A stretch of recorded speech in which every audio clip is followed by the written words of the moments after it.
Sa video na ito, ating ibubuod ang 2019 comedy drama movie na may pamagat na Newly Rich. Bago natin simulan, hihilingin ko muna sana na mag-subscribe na kayo at i-hit nyo na din ang notification bell, para lagi kayong updated pag nag-upload pa tayo ng mga ganitong klaseng palabas. Marami pong salamat. Si Tika Wardena ay isang mag-aaral ng arkitektura sa pinakamagandang universidad. Ang kanyang nakatatandang kapatid na si Duta ay isa ring estudyante at majoring sa theatrical arts. Pangarap niyang maging producer balang araw. Ang bunso nilang kapatid na si Dodi ay karaniwang ginugugol ang kanyang araw kasama ang kanyang mga kaibigan sa paaralan. Mukhang kabilang sila sa isang mayamang pamilya, ngunit ito ay kabaligtaran. Ang mga Wardena ay isang pamilya na nakatira sa isang masikip na bahay sa Jakarta. Nagtatrabaho si Mr. Wardena sa isang repair shop, habang ang kanyang asawang si Mrs. Wardena ay nagbebenta ng cookies. Bagamat hirap sa pera, nangako silang bibigyan nila ng magandang buhay ang kanilang mga anak. Ito ang dahilan kung bakit sila nag-aaral sa kalidad na eskwelahan. Ngunit sa universidad ni Tika, palagi siyang binubuli ng mga mayayamang babae dahil sa kanyang pananamit at make-up.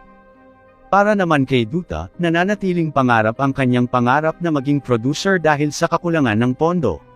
Siya ay sumuko na at balak magbago ng karera. Ang maliit naman na batang lalaking si Dodi, ay madalas na tinutukso dahil sa pagsusuot ng murang sneakers. Sa kabilang banda, sinisikap ng pamilya na maging masaya sa kung anong mayroon sila. Gabi-gabi, nagtitipon sila at naghahapunan ng sama-sama, kung saan nagbibiro si Mr. Wardena at nagpapatawa. Ang magkakapatid ay nagtutulungan din at nagsasaya paminsan-minsan. Sa isang eksena, pumasok sila sa kasal ng isang mayamang mag-asawa at nag-e-enjoy ng libreng pagkain. Doon, nakilala ni Tika ang kanyang crush na si Baoyu, na nagtatrabaho para kumita. Maya-maya, nahuli ang magkapatid, pero parang sanay na sila. Tumakas lang sila at walang pakialam sa mangyayari. Isang araw, nagbago ang lahat nang si Mr. Wardena ay biglang pumanaw.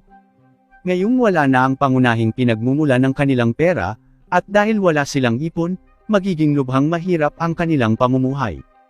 Kaya naman ng gabing iyon, tinipon ni Ginang Wardena ang kanyang mga anak para gumawa ng desisyon.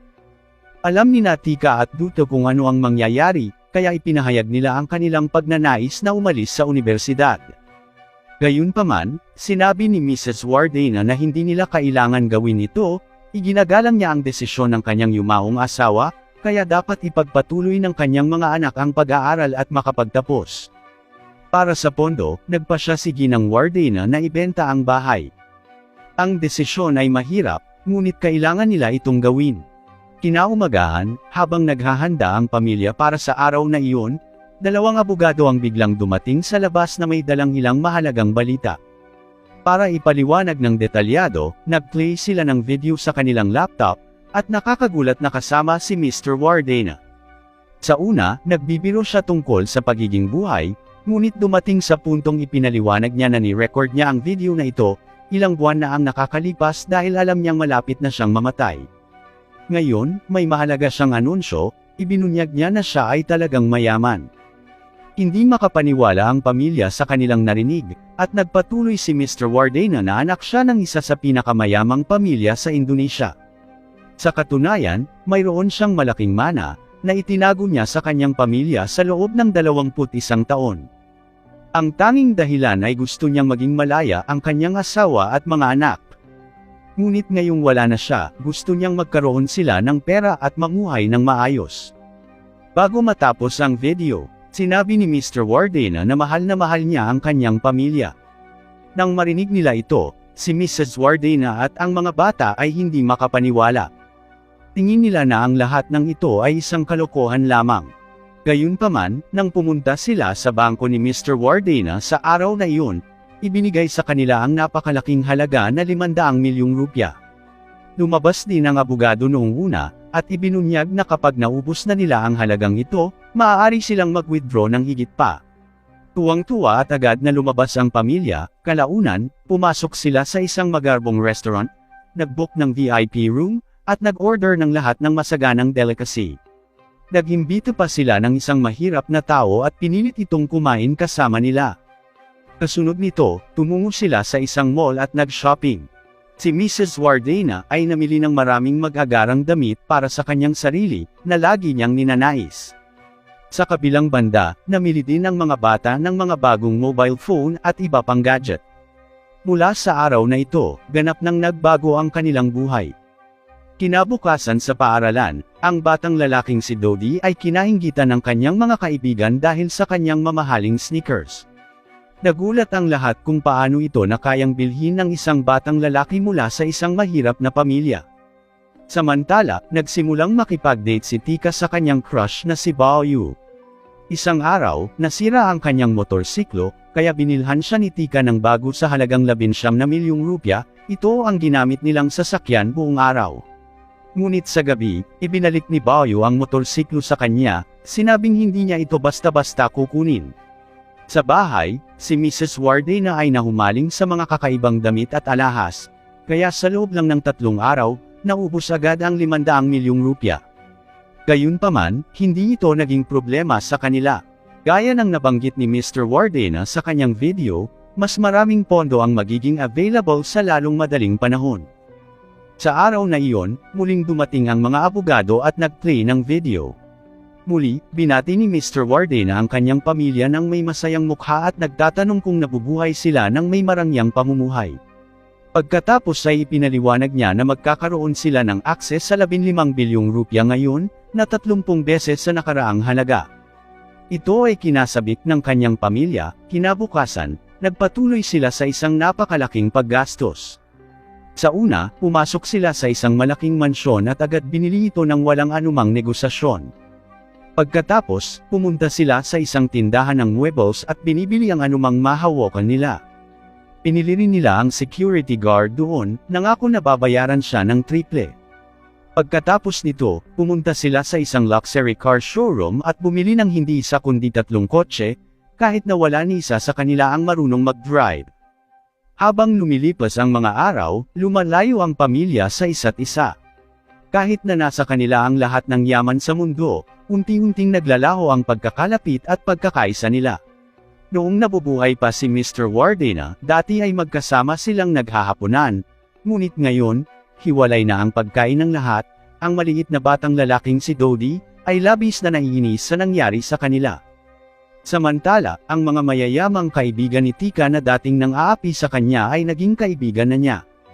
Kalaunan, nagsimula siyang balewalain ang kanyang mga tunay na kaibigan, na palaging nasa kanyang tabi. Pinangarap nilang makilahok sa taunang kompetisyon sa pagsusulit sa pisika at manalo dito. Gayunpaman, ngayong malayo na si Tika, nagpasya ang kanyang mga kaibigan na huminto. Sa kabilang banda, nalalapit na ang pinakaaantay na araw ni Duta. Nag-organisa siya ng isang drama show, kung saan nag-invest siya ng malaking pera. Linggo-linggo, patuloy siyang kumukuha ng mga sikat na aktor at aktres mula sa buong bansa. Hindi niya namamalayan na masyadong mahal ang mga ito. Isang bagay lang ang alam ni Duta na iniwanan sila ng kanyang ama ng maraming pera. Para naman kay Mrs. Wardena, ang pera ay higit na nakapasok sa kanyang isipan. Tuwing gabi habang pauwi siya pagkatapos sunduin si Dodi sa paaralan, nakikinig siya sa ilang musikero at nagbibigay ng tip sa mga ito. Sa paglipas ng mga araw, padami ng padami ang mga ito, umaasang mabibigyan sila ng reward. Dumating sa puntong napakadami na nila, ngunit si Mrs. Wardena ay may sapat pa ring pera para sa kanila. Isang araw, may nakakita sa kanya at nag-video. Mabilis na nag-viral ang video na ito, at ipinakita pa ito sa balita. Namangha si Mrs. Wardena na nasa TV siya sa unang pagkakataon sa kanyang buhay, kaya nagpasya siyang ipagpatuloy ito. Sa sumunod na araw, nag-make-up siya at pumunta sa parehong lugar na may mas malaking halaga ng pera. Nagbigay pa nga siya ng mga panayam at kasinungalingan na tinutulungan niya ang mga musikero sa kalye noon pa man. Kalaunan, ang mga abogado ay nagpakita ng isa pang video na nai-record ni Mr. Wardena ilang buwan na ang nakakalipas. Nagbiro siya ng ilang mga joke at ibinunyag na magkakaroon sila ng akses sa karagdagang 15 bilyong rupya sa susunod na araw. Dahil dito, ang pamilya maliban kay Dodi, ay naging mas gaaman. Nagsimula ng mag-showboat si Mrs. Wardena kaya isang araw, tinanong siya ng isang reporter kung gusto niyang magabuloy sa mga taong nangangailangan. Agad naman siyang sumagot ng oo. Nagtakda siya ng petsa, at nangakong magbibigay ng maraming pagkain, damit, at pera para sa mga taong nangangailangan. Samantala, nagsimula ng gumugol si Tika ng napakaraming oras kasama ang kanyang mayayamang kaibigan. Madalas siyang sumasama sa paglalakbay at mga party kasama nila, at kahit na may mga sleepover sa kanilang lugar, kalaunan, nagsimulang uminom ng malakas si Tika, at sa isang pagkakataon, halos mahikayat siyang lumunok ng tableta. Sa kabutihang palad, iniluwa niya ito sa banyo. Sa wakas ay napagtanto ni Tika na unti-unti siyang bumabagsak. At ang pag-alis dito ay magiging isang hamon. Habang papalabas siya ng banyo, narinig niya rin ang isang grupo ng mga babae na naglilihim tungkol sa kanya. Masama talaga ang pakiramdam niya, kaya agad niyang pinuntahan ang kanyang mga tunay na kaibigan at kinumbinsi sila na mag-practice para sa paparating na quiz competition. Sa kabilang banda, ipinagpatuloy ni Duta ang pagkuha ng mga bagong tauhan, kahit na hindi talaga sila kinakailangan. Nakalulungkot, isang araw na lang ang natitira para sa kanyang drama premiere, lahat ng kanyang aktor at aktres ay nag-strike. Gusto nilang mabayaran bago ang pagganap. Sa kasamaang palad, ng gabing iyon, dumating ang mga abogado na may dalang masamang balita. Ipinakita nila ang isa pang video ni Mr. Wardena at habang sabik na naghihintay ang pamilya na makarinig ng malaking halaga, ibinunyag niya na tapos na ang kanyang ipon. Nagulat ang pamilya dahil inaasahan nila ang isa pang malaking halaga. Gusto ni Mrs. Wardena ng 200 milyon rupya para sa kanyang charity show habang si Duta ay may utang na humigit kumulang 1 bilyong rupya. Sa kabila ng kabiguan, nagpasya ang pamilya na ipagpatuloy ang kanilang buhay. Ginamit ni Mrs. Wardena ang lahat ng kanyang ipon para magsagawa ng charity show at si Tika naman na may ilang motibasyon mula sa kanyang kasintahan, ay naghahanda para sa kanyang kompetisyon. Samantalang nakiusap si Duterte sa isang politiko na pondohan ang kanyang drama kapalit ng isang maliit na promosyon. Sa engranding araw, tila magiging normal ang lahat. Si Mrs. Wardena ay nakaipon ng daan-daang kahon para ihatid sa mga mahihirap. Umakyat si Tika at ang kanyang mga kaibigan sa entablado para sa kanilang quiz competition. At matagumpay na napangasiwaan ni Duta ang kanyang drama. Kalaunan ang lahat ay nagsimulang bumagsak. Dahil sa sobrang dami ng tao na nagtitipon sa labas ng bahay ni Mrs. Wardena, isang batang babae ang nasugatan at kailangan siyang isugod sa ospital. Sa quiz competition, biglang dumating ang isang grupo ng mga pulis at hinuli si Tika at ang kanyang mayayamang kaibigan sa akusasyon ng pagkonsumo ng narcotics. Samantala, sa drama show ni Duta, umakyat ang politiko sa entablado at sinubukang i-promote ang kanyang sarili. Gayunpaman, sa halip na palakpakan, iniinsulto siya ng karamihan. Tinatawag nila siyang corrupt na politiko na walang kwenta. Sinusubukan ni Duta na patahimikin sila, ngunit siya ay nabigo. Bilang resulta, ang palabas na dapat ay tumakbo ng napakahusay ay nasira. Dahil dito, ang buong pamilya ay nanghihina sa pinakamahalagang araw ng kanilang buhay. Ang tanging positibo ay na-clear si Tika pagkatapos lumabas na negatibo ang kanyang mga pagsusuri sa ihip. Pinatawad din siya ng kanyang mga tunay na kaibigan at ni Bao, sa kabila ng kanyang masungit na ugali nitong huli. Sa bahay, nagtipon ang pamilya, ngunit wala sila sa mood na makipag-usap sa isa't isa. Kalaunan, ang mga abogado ay nagpakita ng ilang masamang balita. Nagsama sila ng isang lalaki, na nagpahayag na siya ay nakababatang kapatid ni Mr. Wardena. Pagkatapos ay ibinunyag ng mga abogado na si Mr. Wardena ay nag-iwan ng ilan sa kanyang mana para sa kanyang kapatid. Kaya ito pumunta para kunin ito. Dahil gumastos na ang pamilya ng malaking halaga, kakailanganin nilang ibigay ang lahat ng kanilang kasalukuyang pag-aari tulad ng bahay, sasakyan, at iba pa. Nasira nito si Mrs. Wardena at ang kanyang mga anak, ngunit napagtanto din nila na ang mga pag-aari ay pansamantala. Ang tanging bagay na nagtatagal magpakailanman ay ang pamilya. Sa wakas ay napagpasyahan nila na hindi magagarantiya ng pera at katanyagan ng kaligayahan.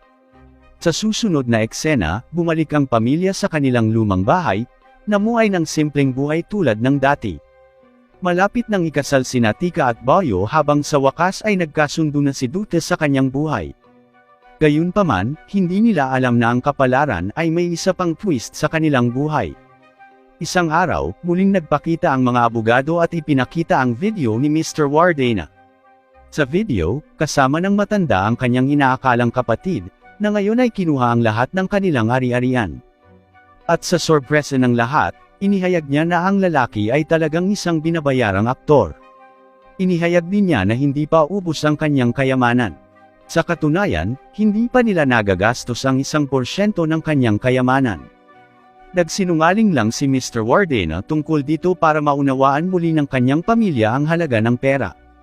Alam niya na sila ay magiging masyadong sakim at mawawala ang pagsasama, na noon pa man ay kanilang lakas. Sa wakas, bago matapos ang video, ipinaalala ni Mr. Wardena sa kanyang pamilya na mahal niya sila, at patuloy siyang tutulong, kahit na siya ay namatay na. Sa puntong ito, napaiyak si Mrs. Wardena at ang kanyang mga anak, at lumilitaw na sa wakas ay natutunan na nila ang kanilang mga aral sa buhay. Gayunpaman, sa pagtatapos ng pelikula, si Mrs. Wardena ay walang kabuluhang nagsuot ng gintong kwintas, na nagpapahiwatig na handa na siyang magpatuloy sa isa pang paggastos.